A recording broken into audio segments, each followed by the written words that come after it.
Hi everyone. I don't know if you can hear me yet, but nice Yeah, to see you all so arriving. good. People will be gathering now. It's into our afternoon seminar time. We've just had an excellent message from Lucy Pepiat, who was speaking on the kingdom, the power, and the glory, which Oh yeah. was really good. And any more waiting to come in? There might be some people as we get going. So I'll do a brief welcome to every one of you. Thank you for coming on for this session. Just to set the scene, at a live church, we actually had two sessions with Krish Kandiah, who was really helpful to us as we are as a church, really working hard to make sure that we are um, really looking into church and race really practically, but with serious intention of making sure that we don't just talk language, but that our church is being impacted, and particularly people are coming through into leadership. We've had a glimpse of the church in Revelation, every tribe, every tongue, the glory of the nations coming to the end time church, all of that great stuff. And so it's a joy as one of our seminars to think about the whole issue of church and race and some of the issues that are important. And as we know, in the lockdown period, this whole issue of race has become a big issue across our world. And certainly in the church, we want to make sure that we're aligning with God's word and his will at this particular time. So what I'm going to suggest is I'm going to introduce you to Krish Kandiah, who is a major voice in this, and many of you will know him by name, and I wanted to welcome him to this session, and he's going to take us through for this hour, which I hope will be a blessing to you, the various churches represented. And so a big welcome, Krish. I may slip out before the end of this as we've some things to do behind the scenes. Sure. But one or two more will be gathering, I think, as we get moving, because as I say, we're in the afternoon session now of our conference. So let's welcome, shall we, Krish Kandiah, Thanks, and Stuart. thank you for being present with us. Thanks, Krish. Brilliant. Lovely to see you all. I hope you're having a good afternoon. I come to you live from sunny Oxfordshire. And this is a backdrop. I wish I could tell you this is what my house looks like. It doesn't. I'm in a spare bedroom at the moment, but I thought I would make it look like I'm a professional, speaking to professionals. Anyway, so I'll tell you a little bit of my story, and then I'm going to ask you a question. The question I'm going to ask you, so you've got some warning, is why does this matter? Why does it matter that we get this conversation, the church's posture, if you like, on race right? Why does this matter? Why does this matter to you? Why does it matter to God? So that's what I'm going to ask you in a minute. But let me tell you a story. So my mother was born in India. My father was born in Malaysia. My father's father was born in Sri Lanka, and my mother's father was born in Ireland. So I am this kind of bizarre mix of all sorts of different countries. I consider my family like a meeting of the Olympic Committee. Like we are everyone and everywhere. And my mother grew up in India. She was one of three sisters, and her father went to fight in the war for the Allies against Rommel in El Alamein. He ends up dying in the desert. He was providing covering fire for his platoon, and he got them all out. And then there was no one that provided covering fire for him, and so he died in the desert.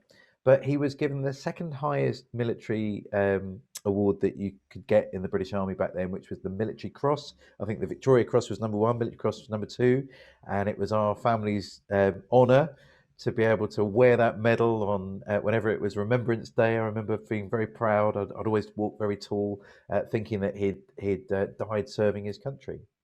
But he left behind a widow, a young mother with three children, And because the three children were from different races, so they were mixed race, or even worse, in those days, they used a very offensive term. They used to call people half caste.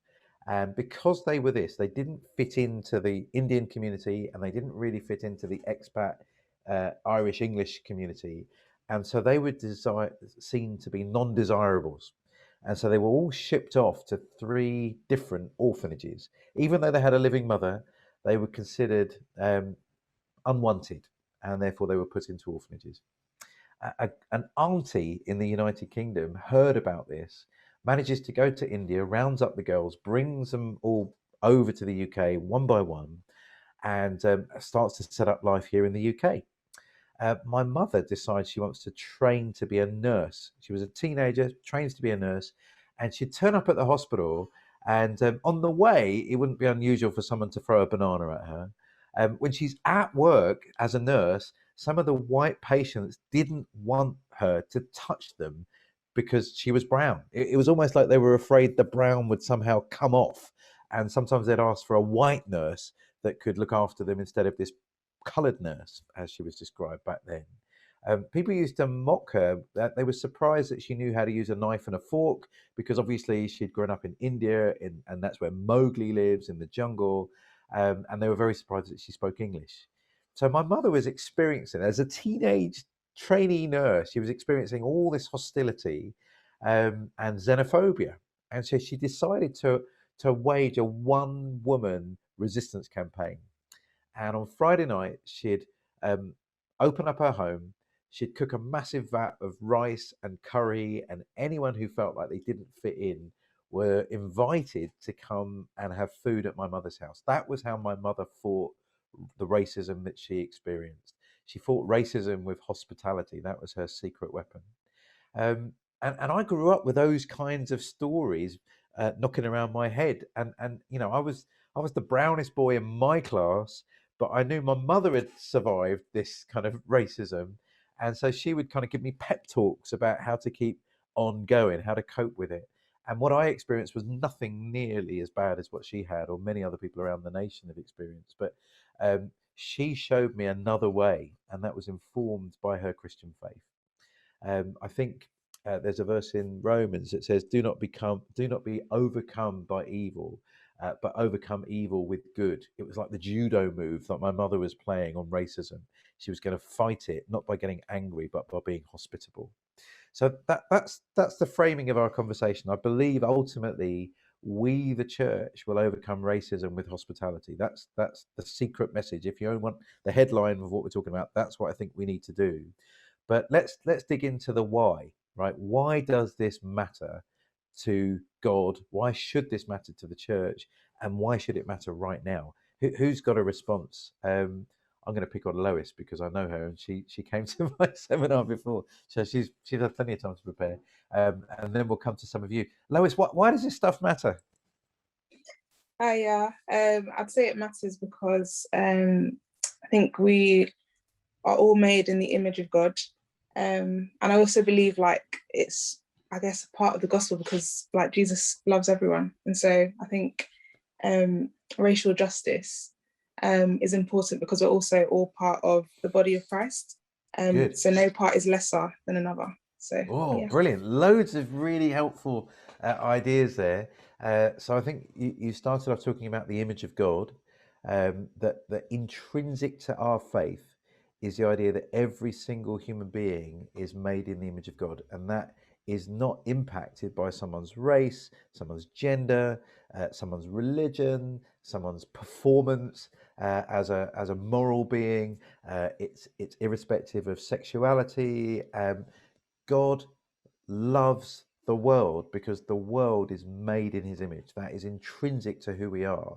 Now, that love that God has for us, we might not have reciprocated. It doesn't mean we've shown God the love that we should have given him, but he has love to us. The famous verse in John 3:16 is not "for God so loved middle class Christian white people." The verse is "for God so loved the world." And somehow our practice and our preaching need to go together.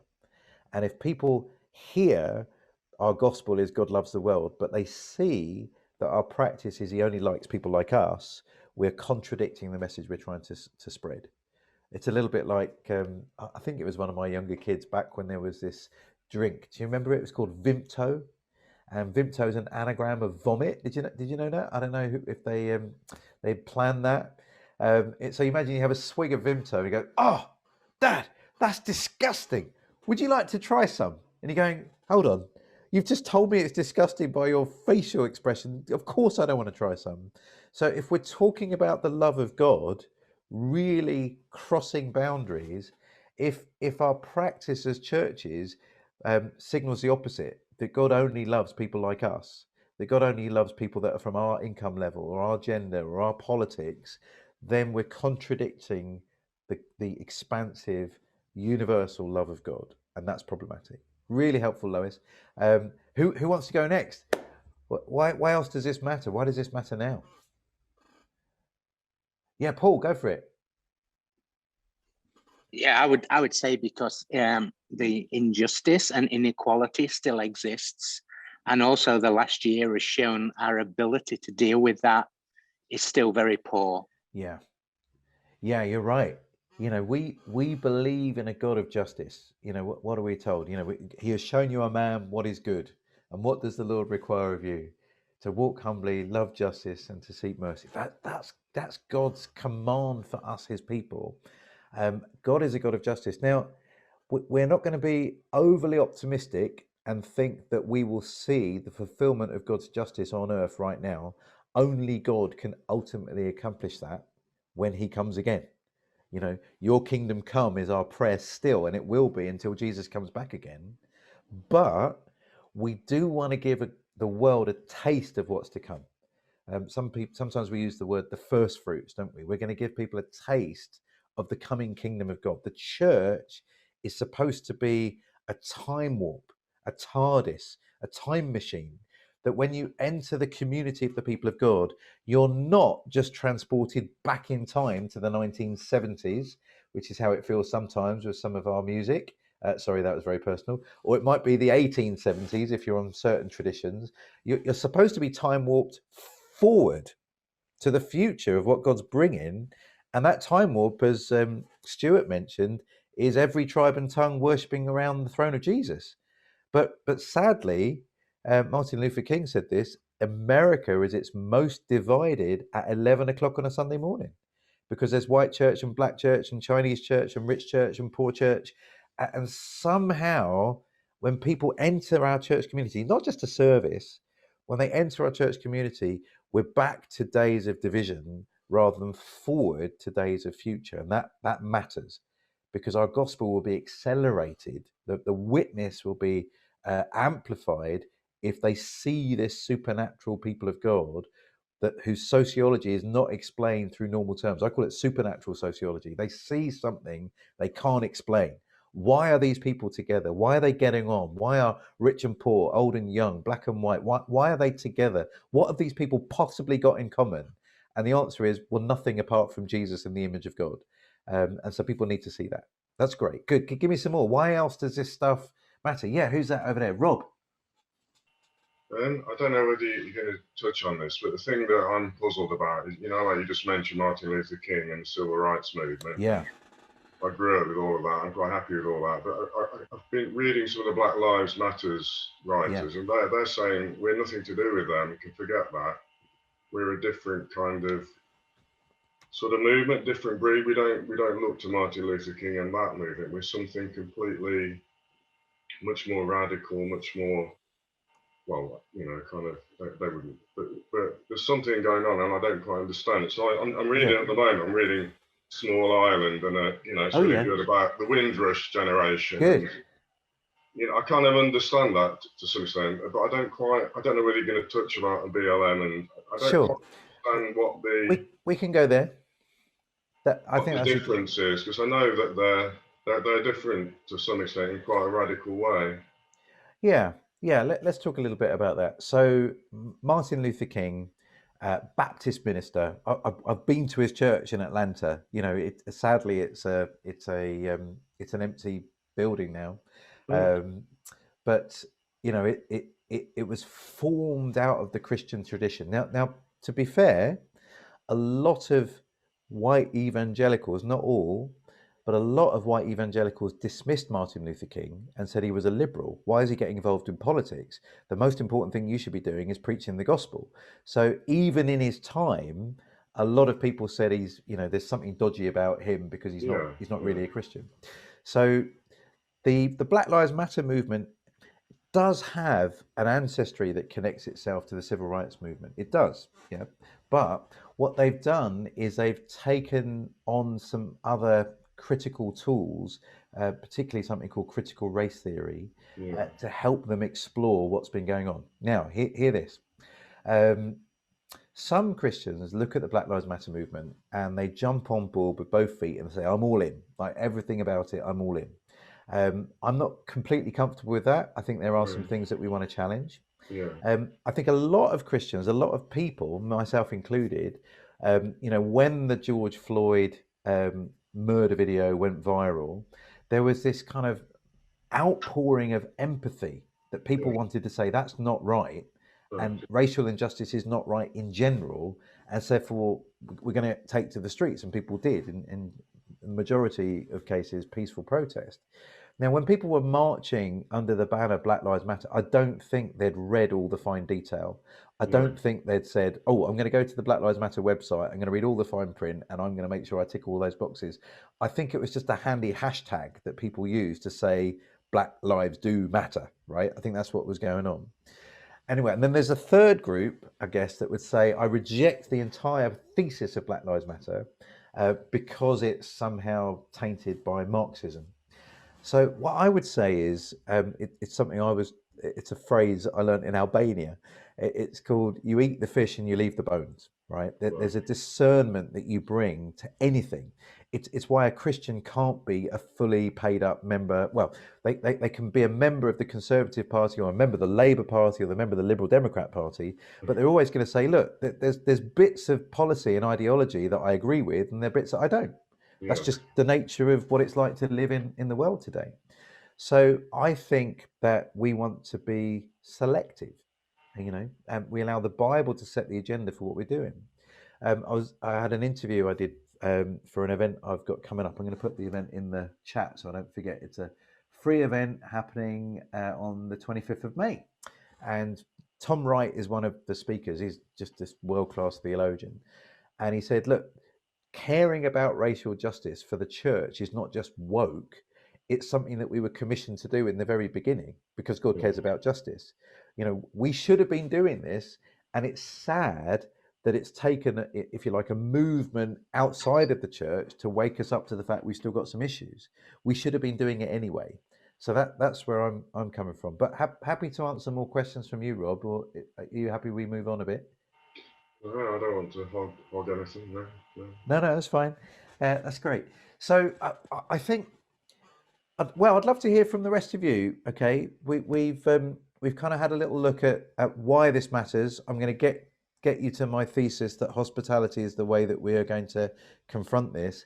But for you as church leaders, and I'd love to know where in the country you are, so feel free to introduce yourself when you say, how does this impact you? Where are the points that you find most challenged, most difficult, most opportunities? One of the fun things about this being a live seminar rather than the video is that you can set the agenda. We can go wherever you want.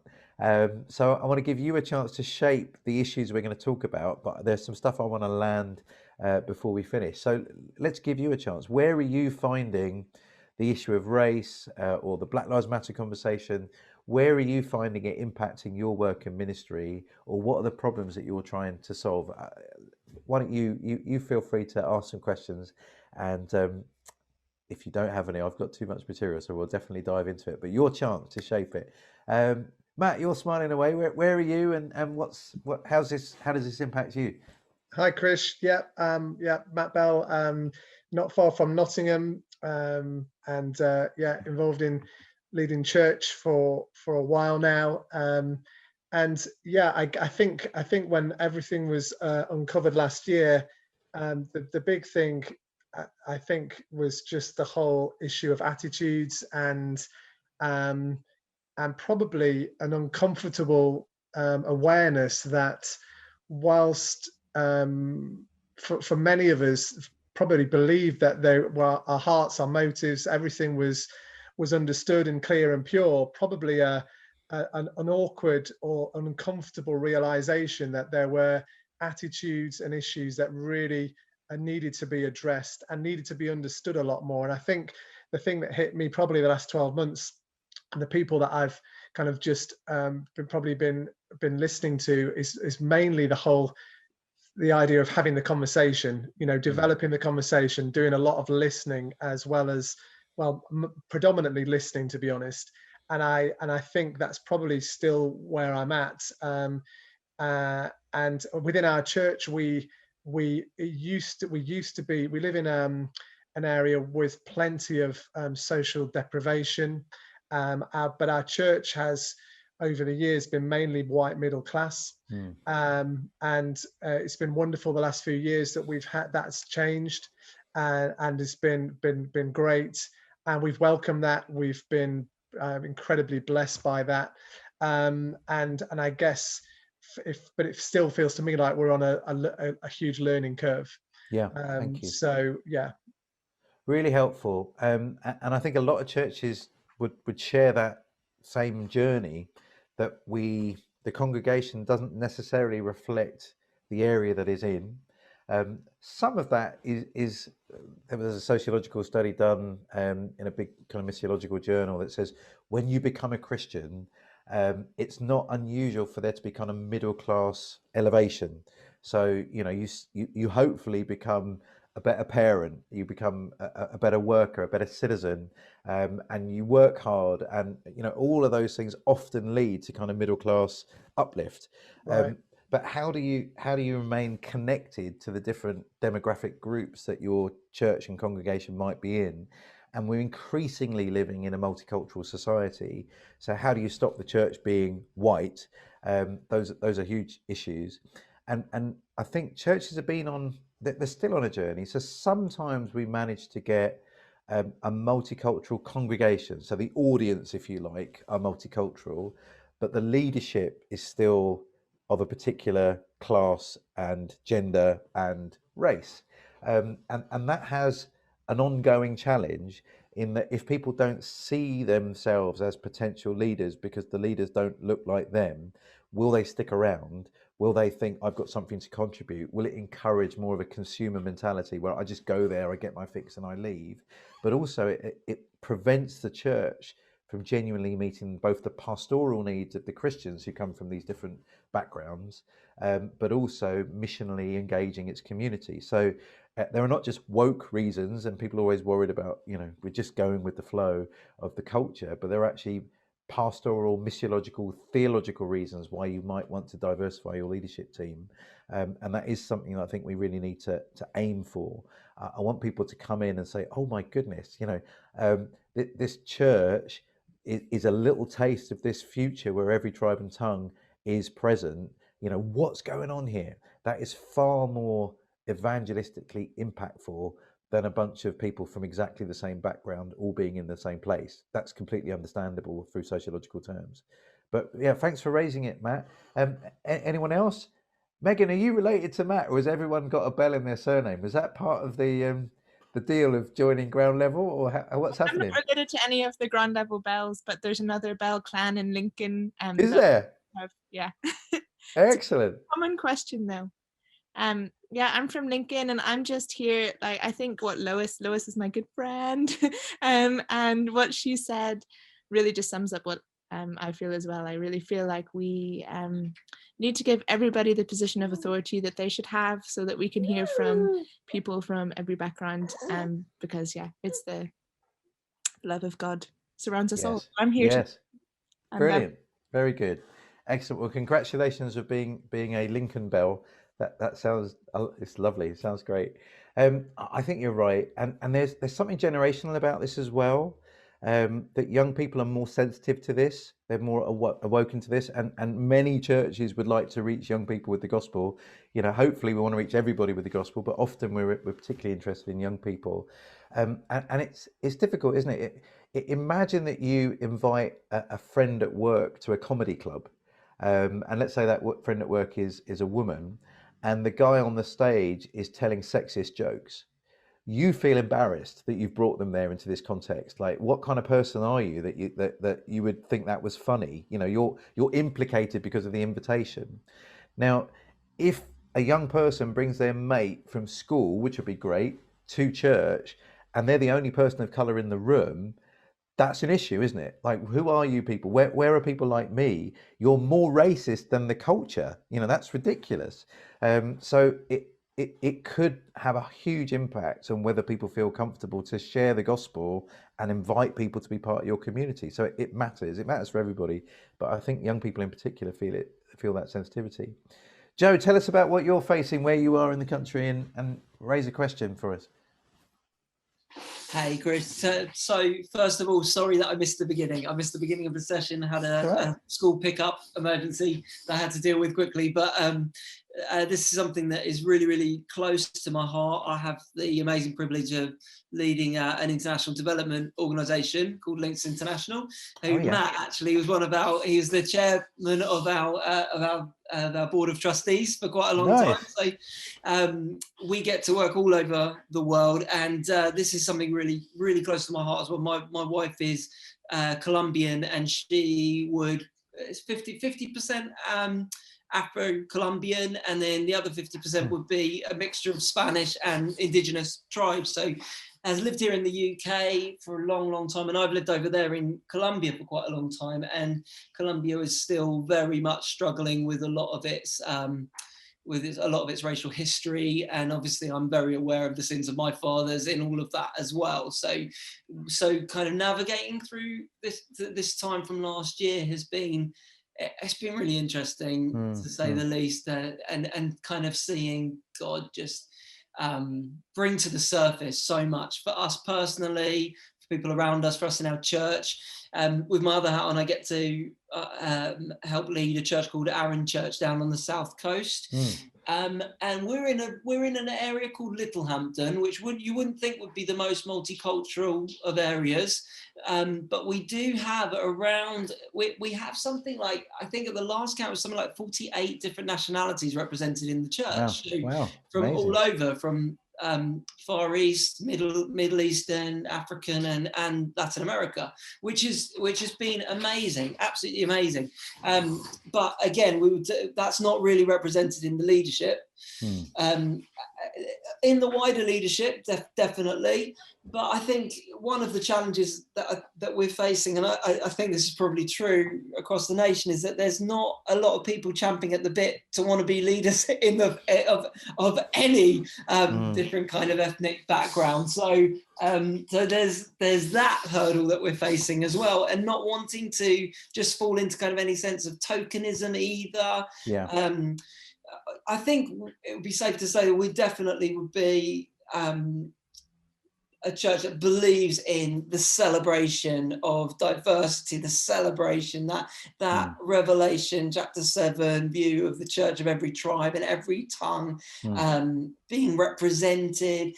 And I love that image. I can't remember who I heard talk about it, but that image of Joseph being clothed with a coat of many colors, and the favor of the Father being rested on Joseph as a type of Christ. But him being clothed with this kind of like diversity. I love that, and I suppose my heart just aches for the church to genuinely be all that she can be.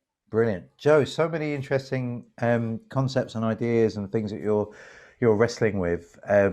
So let's talk a little bit about development and race, and let's talk a little bit about how we break the concrete or the glass ceiling, whatever you want to call it, in terms of leadership. So on Friday, I do a kind of seminar every couple of weeks on a Friday looking at race and various issues. The next one coming up, I'll put that in the chat as well in a minute, is looking at race and immigration. And our country is just going through a sea change on its immigration policy. The government's got this new plan for immigration. I don't know if it happened already, but the Queen's speech is mentioning it. And it looks like we're about to draw the drawbridge up and not welcome anyone just to turn up and seek asylum. We want to control our borders, and therefore we're looking like we're not going to allow many people to come and settle here. Weirdly, though, at the same time as they're doing that, our government just opened the door to up to 5 million people from Hong Kong.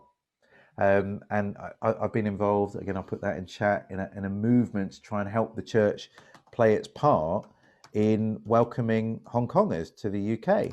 There are 130,000 people from Hong Kong that are expected to arrive in the UK this year, which will be the largest planned migration to the UK from outside of Europe since the East African Asian migration.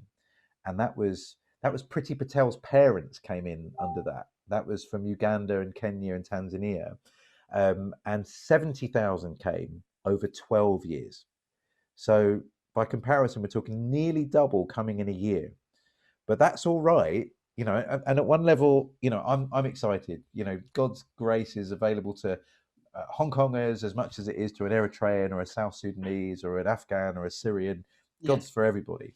So I want to make this a successful migration.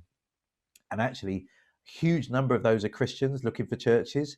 So you really want your church on the map and you want to be a welcoming church. Hong Kongers are coming. Let's make use of that. But lots will come with lots of practical needs. It's hard moving nations in the middle of a pandemic. It's hard settling your kids into school when they've never been to English school before. And they've done that in a pandemic. So there's really lots of missional opportunities for us to be very neighbourly. So I really want this to work. But it's strange, isn't it, that I was involved, many of you were involved in trying to encourage the government to accept a few thousand unaccompanied asylum-seeking children. And the government said, we've got no capacity, we can't do it. But 130,000 Hong Kongers is okay because they're good migrants, you know. And it is race and culture related. The stereotypical Hong Konger is a hard-working entrepreneur who's wealthy and is going to add money into the economy. The stereotypical Syrian or Afghan or Eritrean is an undercover Muslim agent who's going to overthrow our government. Do you see what I mean? Mm-hmm. So our immigration policy is related to race and culture, and that's problematic. Absolutely. Anyway, so that's our next seminar we're going to look at on Friday. I had a sneak peek on that. But the last one we looked at was race and development. And you might see if this word means anything, and this phrase means white savior complex, totally. Right? Yeah. What does that mean? Anyone got an angle on that? What do we mean when people use that phrase, white savior complex? Anyone got an angle on it? I mean, well, I'd be really happy to say something just because of being in that world and like so desperately not wanting to kind of fall into that sense of like, because of our collective sense of guilt, trying to step out to do something in other nations, feeling like we need to be the answer somehow, and also to somehow kind of appease that sense of like, of what we've been responsible in the past. I mean, in Links International, we're so aware of seeing that in international development throughout the years that we've right from the very early stage, we tried to flip the whole thing on its head and to say, you know, we're coming to work with partners all over the majority world. Brilliant. With a recognition that we have way more to learn than we could possibly give. And that whole, I think we got quite a strong belief that that shalom is only really accomplished when we come together, we recognize our poverty. That poverty isn't a lack of material goods. It's, you know, we could be just as poor spiritually or sociologically, and we can learn so much from our brothers and sisters around the world. So yeah. Excellent. So Joe, you're right. So historically, this idea was that they used to call it the white man's burden. Yeah. That it came from a poem by Rudyard Kipling. And he sent it to the then president of the United States, encouraging him to go and colonize the Philippines. And he said, you basically owe it, because there are these childish half devils that live in these other countries. And what they need is the white man's intelligence and enlightenment to come and civilize them. So that was what they called the colonial mindset, that we know it all here in the West and everywhere else just needs our stuff. Now, sadly, some of that mindset does still exist, Loads of Christian charities like yours, Joe, are trying to flip that narrative, but sadly, still in the mindset of lots of people is, we've got the stuff. You just need to live like us. And we do it at lots of levels. I mean, it's funny, isn't it? The Anglican Church, even the term the Anglican Church just means the English Church. Yeah. And it's the global English church movement. That's a funny phrase, isn't it? They've only ever had a white British person as the head of the Anglican Church globally. It's 80 million Anglicans around the world. Only ever had a white person on it. And or take our worship music. You can go to churches all around the world and we all sing what? Hillsong and Tim Hughes and who are the other? Bethel, Elevation. It's like we've got it and you need it. Yeah. And we've created this kind of Western-centric exportation of church. Now, again, it's not wrong. Tim Hughes is great, and I enjoy Bethel music as well. But the idea that it's all one-way traffic, that the world just needs our stuff, that's a problem. Absolutely. And some of the ways that we've been doing development have meant sometimes partnership has basically mean, here's the partnership. We've got the ideas. You've got the problems. We'll give you the solutions, and that's partnership. And actually, we on Friday we looked a lot about what co-design looks like. That you are design. It's not that we've got all the brains, you've got all the problems. Actually, local people will know the solutions to their own problems. Absolutely. We can come alongside together as partners, but we recognise that it's like an elephant dancing with a mouse. Even with our best intentions, because of our history, because of our wealth, and we might not consider ourselves particularly wealthy, but the fact that many of us would have traveled internationally will put us at a very distinct advantage over some of the local people. We need to be extra super careful as the elephant that we don't crush the mouse in our desire to help. And so there's a whole movement around this, when helping hurts and all that kind of stuff. Yeah. So there's still a lot of issue around this area. One before we think about leadership development. So you remember I mentioned my mother was in an orphanage. My mother was in an orphanage, even though she had a living parent. Around the world, there are 5 million children in orphanages. Yeah. Most of them are very similar to my mother. They're not in an orphanage because of bereavement. They're in an orphanage because of either a social thing. So lots of children, because of disabilities, are put in orphanages because there's social stigma around disability. Or it's poverty. Parents are too poor to feed their children. And so we, the West, often churches, set up orphanages, and they actually act as magnets that stop children living with their parents, and they end up in an orphanage. Yeah. Now, surely the better way that we Christians should have worked in those contexts is not to defamiliarize children, but to work with families to help them get on their feet 100%. Rather than set up an orphanage. Yeah. But I've been in some pretty horrific Christian contexts in the last couple of years where I've been told that basically African people can't look after their own children, that that they're too backward, that African men are all child abusers, and therefore we need to take these children away from their African families and put them in nice white-run orphanages because that's the only safe place for them.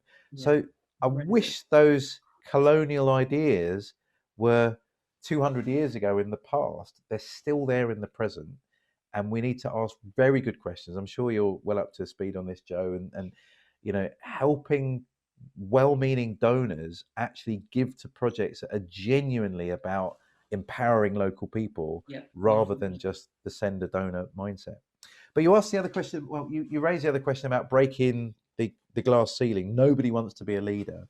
And that's true to a degree, I agree.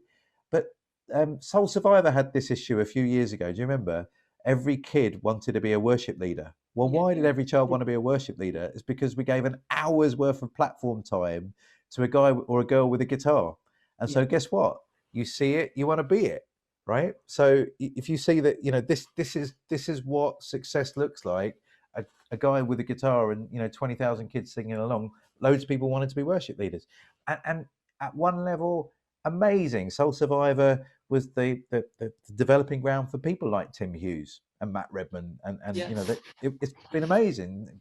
Mike and Andy have done an incredible job, haven't they? Just raising up that worship level. But who else are we putting up front? What else does successful leadership look like? If it looks like a white guy with a black Bible, then those are the people that are going to come forward. So it's a bit chicken and egg. People won't want to be it unless they see it, and they can't see it if there aren't that many leaders there in the first place. And tokenism, sometimes that's sometimes we use that and say, I don't want to put a black person forward because that will look like tokenism. Sometimes you need those icebreakers, you need those ceiling smashers in order for people to even think about it. So I'm less worried about tokenism, okay, because tokenism could stop you from ever doing anything. I think there are ways that we can work on that. So for example, if you've got a 10-week teaching program, okay, if all 10 of your speakers are white over that 10-week speaking program, that is a failure as a teaching program. It's a bit like a manel. Have you heard about a manel? That's a male panel. I've made a decision never to be on an all male panel, right? If you invite me to speak at your conference and it's all men, I'm saying no, right? So I will swap, and I've done it in a few places. I've swapped out so that a woman can be on the stage and not just me, right? So how could you build in diversity into your program? Well, thanks to Zoom now, you can invite global speakers to come and be your speakers. There's no need for you to have a 10-week teaching series that's only white men. You know, we can invite the world. And I would rather have a pre-recorded video from a person of color speaking at my church than have only white speakers. So there's no excuse. We don't have to do that anymore. And it's on us. And some of us love our pulpit so much that I never want to surrender it. But actually, it's important. And it's not just the preaching. You know, what about who's leading singing, who's praying, who's reading the Bible, who's leading the children's work? You know, there are other places in which you can profile people of color in your service. Now you might go, oh, look, I've only got a white congregation. Well, again, that's chicken and egg, isn't it? If you never see different cultures up the front, will you ever get people from other cultures into your church? And in one sense, I'm not only interested in racial diversity. You know, what about class and economic background and education? If all the people speaking are middle class, something's gone wrong, because the church needs to be welcoming to all sorts of people. Anyway, let's throw it open some more. We've said some controversial things. I might have offended you already, and we've only got 18 minutes left for me to turn it around. So anyone want to come back or take us in a different direction, or another issue that you're wrestling with that you think we can tease out? Can I just say something? Oh, please, yeah. I'm not Rob Hurd. I'm Jean Tetley. Nice to meet you, Jean. From Mansfield, which is near Nottingham. We're a town of about 100,000 people. We had a lovely African family who were part of our church, very, very keen Christians, and he had a real aspiration to lead a church. And he used to preach in our church every so often. But I've got to confess, quite a lot of the people found it hard to cope with his style of preaching. And in the end, he did feel called by God to start a church of his own. So he's now got another church in our area. And the interesting thing is that in Forest Town, which is kind of an offshoot of Mansfield, there are 3 different African churches of different I think they're different denominations or different African countries, the way they like to worship, you know. So they've got the same problem as we've got in our, you know, that we have lots of denominations, don't we? Yeah. I mean, in other ways, our church is quite mixed in its classing. You know, we've got from, you know, people from quite a lot of different, but yes, in the leadership, Not, no. Yeah, really helpful. Really interesting. Yeah, carry on. Lots of really different and interesting ideas, Jean. So I think there are different levels that we could aim at in terms of unity and diversity. So let's say you've got already a plurality of different churches, and some of them are homogenous, we might describe. So a white church over here, an Asian church over here, a black church over there, rich church over there, youth church over there. That's the way that things have evolved. At one level, there was a strategy for this. It was called the homogeneous unit principle, that we would try to plant specific churches into specific groups. The benefit of that was it took cultures seriously, okay? That you recognized that someone's culture impacted the way that they like to worship and that they like to engage with others. And there can be real strengths in that. And you might say we do that even within a church, don't we? We have a youth group and an elderly person's group, and you've got a food bank. So this diversity thing recognizes that people have different needs. Now, if that's your only expression of church, that you're going to a group with people like you, like, the food bank people aren't really encouraged to come on Sunday because they're the great unwashed and they're, too poor and too ill-educated. We want to keep them over there. And, the black people, they should go to their church where it's nice and lively, like the way they like it. We're reinforcing stereotypes, and we're not just celebrating division, we're encouraging division. So there's this tension, isn't there, with recognizing it's important to meet people's needs, but we also recognize there's something prophetic, something that demonstrates the love of God. When Jesus wants to talk about the love of God and loving your neighbor, he takes the most contentious group of people you could imagine. He takes the Samaritans, who were absolutely hated by Jewish people because of their ethnic identity, and he says, that's what love looks like, a Samaritan loving a Jew. So that the love of God breaks cultural boundaries. That's really important. Now, in order to do that, sometimes we're going to have to park consumer preference. So I like to worship God with classical music, let's say, and other people like to worship God with rock music. So we should have a classical music service over here and a rock music service over here, and never the twain should engage, because our cultural differences and our cultural preferences are more important to us than crossing the boundaries to demonstrate the love of God. That would be wrong, wouldn't it? Yeah. So we somehow need to help the church go on a journey to realize some things are more important than my preference. And the hard thing is, I found this when, in what felt like the early days of women coming to preach. Women were told, oh, you guys can't preach, your voices are too high, or you don't think in the same way. And we like to have sermons like the ways we've had them, which were very male. And so when a woman comes along, if she wasn't male in her preaching style, or she offered something different, she was told she was rubbish. And actually the problem was we just got used to one style and one form, and we were making women conform to that in order to be acceptable. We're going, oh no, we should recognize the value of having different voices from different places, and actually that adds something. It's like getting a chord instead of just a monotone. So in the same way, if we say, well, here's what preaching looks like, and the recently arrived West African preacher, he can't preach like that, so he must be rubbish.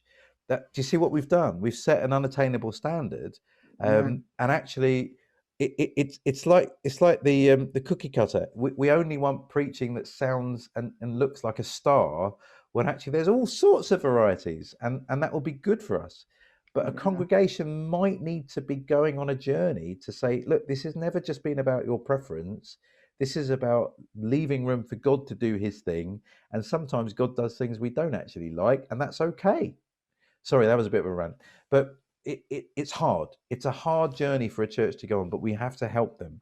Now, that's not to say that, a West African preacher who might not have had the same experience in preaching with a larger congregation or an English-speaking congregation or a theologically trained congregation can't improve. There's room for growth and improvement too, isn't there? But there also needs to be I suppose, generosity that we want to hear something different.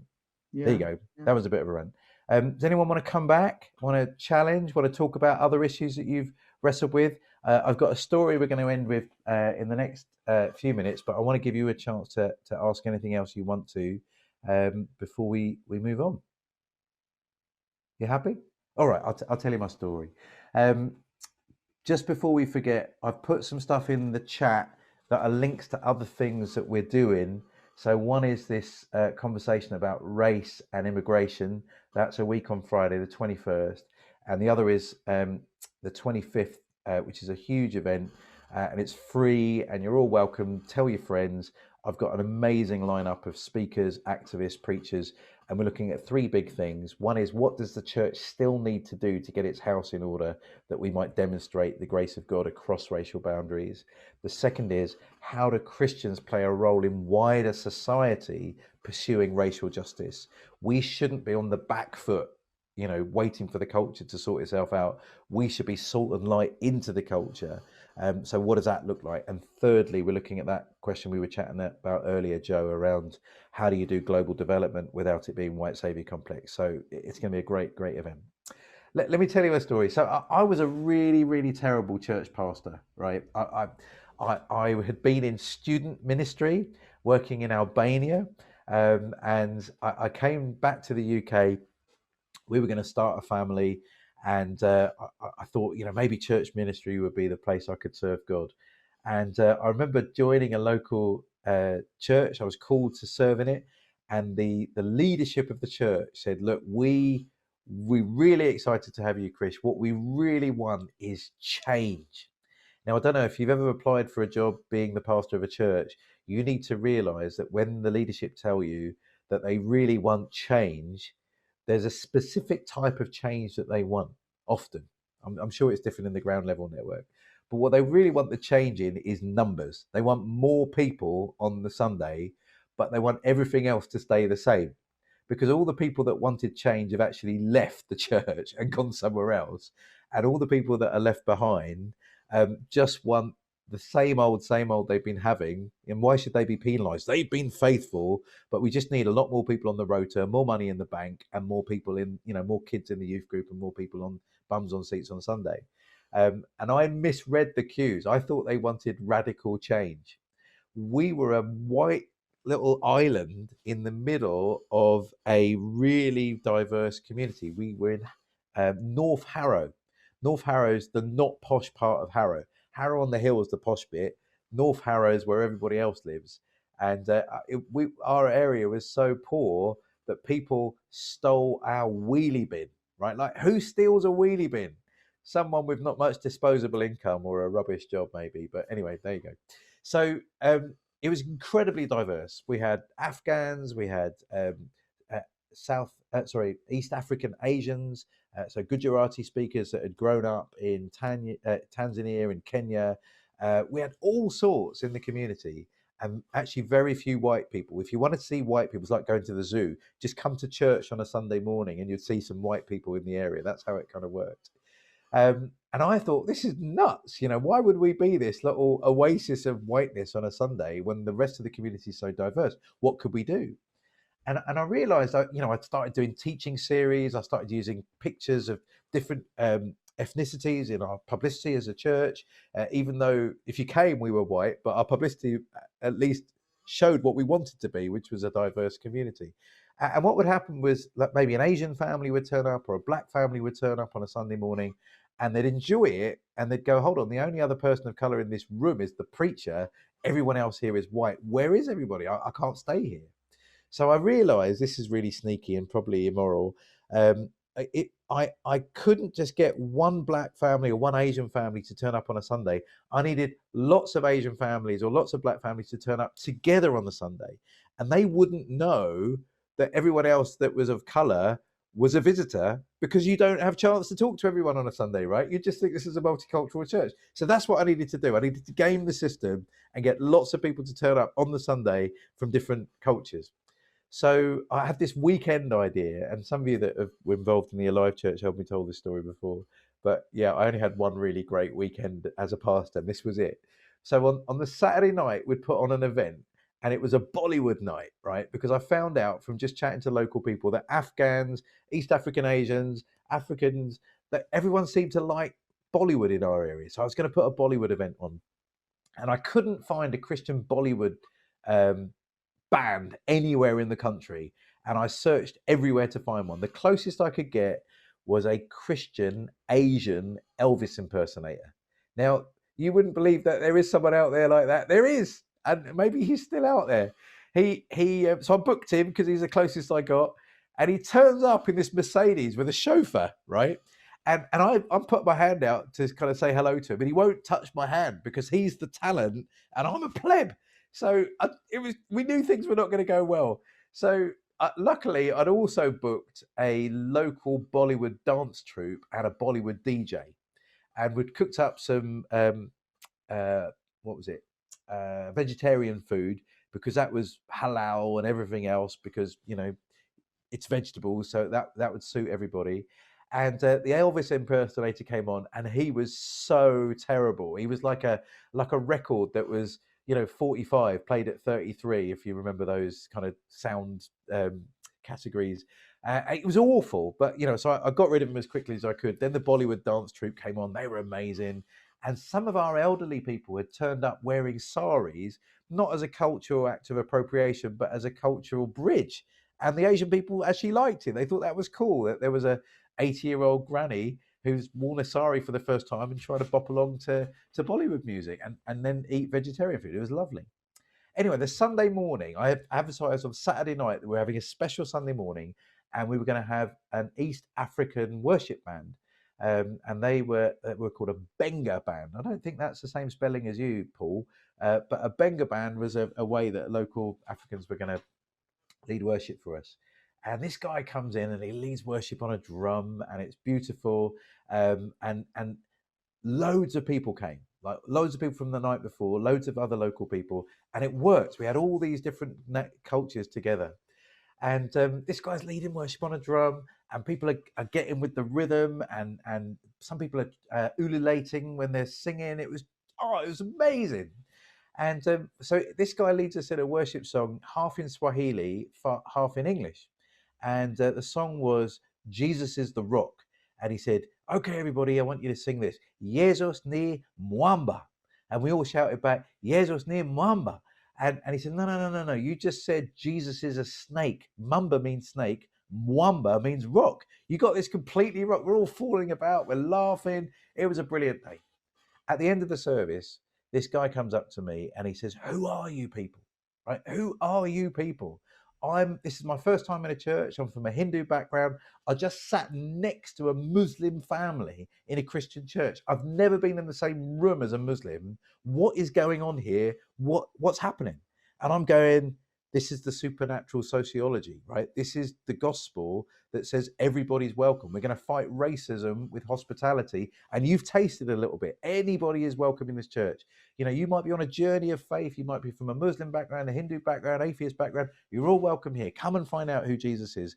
And, this guy's stuck. The other conversation I had was not so nice. It was from a white elderly family in the church. And they said, I don't think we feel comfortable anymore here in this church. There are so many of these foreigners here. I don't know if I want to be here anymore. And I'm trying to have the pastoral face on, but I'm going, mate, you are not going to like the new heavens and the new earth, right? What are you going to do? Where are you going to sit? Where is your white heaven that you're going to go to? We've got all the nations turning up to worship Jesus as Lord. You need to get with the program. That's where it's going. You can't sit in your little apartheid church. We've got to open the doors. So they did stick with it. He used to whistle through my sermons, which I thought was an act of mini resistance. The church became incredibly multicultural, and that was how God blessed us. That was our finest moment. I had lots of very not fine moments as a church, but friends, it is possible. Even is that tokenism? No, you're trying to break the glass ceiling that stops people feeling that church is just for my people, my kind of people. It's for everybody. And these symbolic actions, I think, really matter. So, guys, keep going, keep pursuing justice, keep pursuing Jesus. This is not a distraction from the gospel. It's an outworking of the gospel. and it's something that we as individual Christians, as churches, as movements around the country need to get with. Hope you can join us for some of these other events we've got coming on. Thanks so much for being part of today, and we'll see you again soon. Thank you, Krish. Thank you. Thank you so much, Chris. That's been an excellent session. He's been popping some things there in the chat, so do take a note of those. Some of those events look very special indeed. So thank you ever so much, Chris, for taking the time to take us through that session. I'm sure everybody will agree that's been super helpful and inspiring. And for everybody who's carrying on with the conference, we've now got a break, and we're not back till 8 o'clock. So we've got an extended break, but we're finishing on a high with Stuart sharing the word tonight, some worship, and all the good stuff you would expect from our final session. We've also got a really special healing test. So I encourage you to rejoin us back on Vimeo later on, and thank you so much, Krish. We appreciate you. Your input. So good, Krish. All right. Thank you See so you much. soon. Take care. Bye-bye.